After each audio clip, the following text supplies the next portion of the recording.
Hello and welcome to Coffee with Carey. Thank you so much for stopping by today. I just want to impart some thoughts I had to you and then let you go on your merry way, enjoy the rest of your day, and hopefully come back. So please don't forget to subscribe to the channel. Always appreciate that and love to have you back. Today we are going to answer the question and or admonish you. I don't know which category you fall into. Are you a person who is very verbose on first dates? Are you get nervous and talk more? Or are you just a person who loves to share about yourself and you're so excited you just open up and let the floodgates open and share? But this is a conversation I had recently, some feedback from a date I sent out, and that's what I wanted to talk about. If it's intriguing at all, and I know I have not really sold it here, stick around because that's what's on the agenda. So my male client went out for a date, and the next morning I'm always so excited to get the feedback from both of them to hear how the date went. And he said the date was great. They had a great conversation. She was super interesting. Thought she was a great conversationalist. And her feedback said that she did all the talking. He asked nothing about her, and that she had to kind of lead the conversation and fill in a lot of dead spots, some dead zones in the date where the conversation had lulls, and that she didn't really feel she learned that much about him. And she decided, despite him wanting to see her again, that it wasn't probably a great match for her. That's always super disappointing. When that all works out great, that's a great fun date. It can be a lot of fun if things go naturally, but that's not always the case. And I thought, I'm going to have a conversation with this fella. I'm going to have to share a couple things about how to get him to open up, be a good listener, to ask follow-up questions. When he hears something that triggers him, to definitely not jump in and share the first thing that, oh, me too, and kind of interrupt, but also how to make that more natural and make it a fun conversation. And those are what I'm going to share with you today. I have a couple points I wanted to send your way, and here they are. First, I wanted to mention that the ability to read social cues and know when to talk and when to stop talking, and understanding that somebody else is waiting their turn and they have something they want to share, it takes practice and it takes awareness, right? You've got to be tuned in to reading those cues and looking for signs of that from that person. And these are a couple of those. First of all, I wanted to say that the ability to synchronize a conversation and read the other person is a social skill, which means if you're not great at it, it doesn't matter because you can learn it. It's just a skill.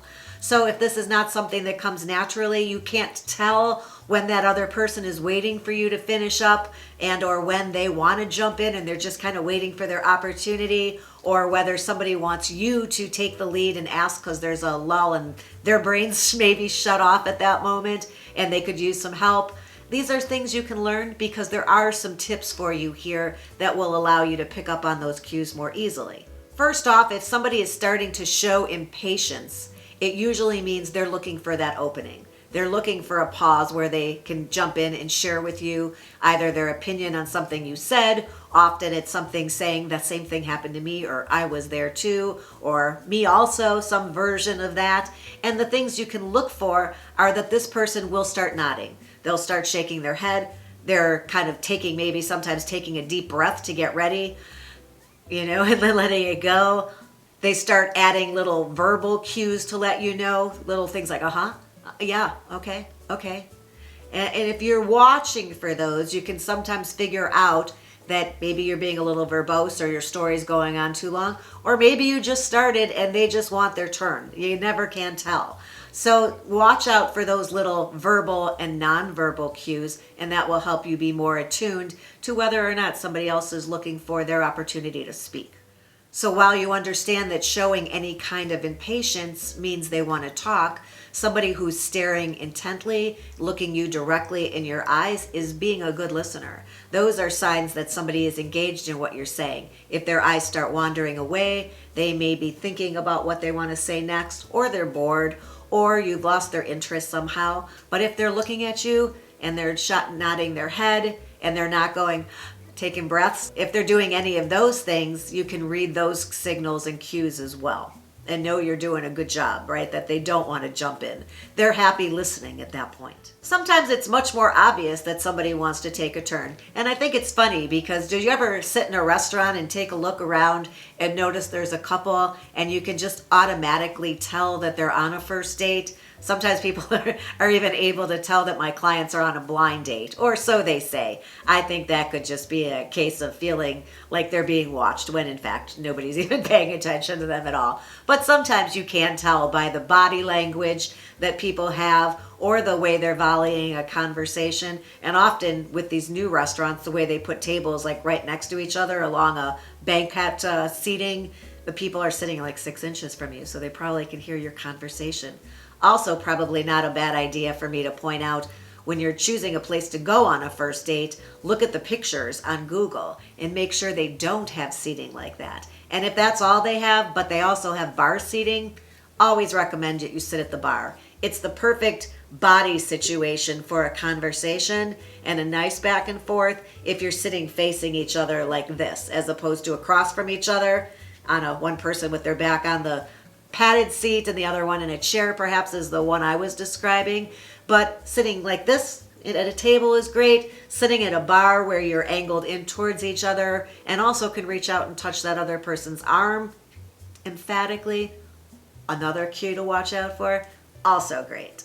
So the cues you'd be looking for if somebody else wants to take their turn, they want the floor, they want to be the one sharing some thought that they've had with you, are of course, as I mentioned, those deep inhalations, right? The getting ready to talk, and the deep exhalations, right? Where it just kind of goes out, took the wind out of their sails if you kept talking. And I wanted to share with you that as the speaker, acknowledging that you've read those signals or cues is another thing that you should be aware of. You could either just stop dead in your track and say, what were you wanted to say something, or just stop talking and let them jump in.